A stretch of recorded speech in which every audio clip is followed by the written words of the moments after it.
I've been working on the area of retirement security for my whole career, over 30 years now. And one of the challenges I face every day as I get up to teach my bright young undergraduates is when I say the word pension or retirement, they immediately fall asleep. And I said, no, no, no, this is important. Someday you will want to think about the second half of your life. And you'll need to have put aside enough so that you will have something to do that with. I have two young women, children in their 20s now, and perhaps you've come up against this in your own classroom settings or perhaps with your own children.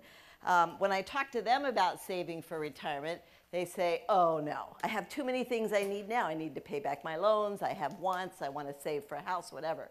Then the second thing they say to me is, if I put the money in the bank, I won't make anything. If I put the money in the stock market, I'll lose it all. So why don't I just spend it? So even this mom, after all these years, feels that there's still much to teach. And in fact, that's where we're going to be going today. I see the whole question of saving, not only for retirement, but for everything that you want in life, as one of risk management.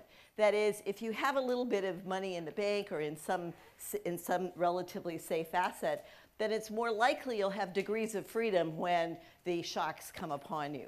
And so that's really where I'm coming from with regard to financial literacy.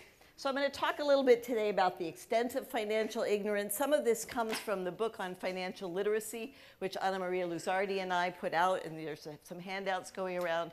We're going to talk a little bit about how financial literacy shapes retirement wealth accrual, total wealth, and other outcomes. And then just at the end, I'm going to talk about what else helps in addition to financial literacy. It's not enough, I think as Dorothy Parker said, to take the horse to water. You have to help it drink. And that's really the goal that we have. So let's say a few words about what's the cost of financial ignorance. We know, perhaps even from your own experience talking to some of your students, credit cards are one of the banes of existence. Is there a question back there? Oh, okay, fine. So we know that many, many people throughout their lives, but especially young folks, tend to pay only the minimum on their credit cards. And the credit card companies don't make it easy. They put the big box around the minimum payment so that it's fairly difficult to dig down on the credit card statement to find out what you should really pay so you don't incur interest.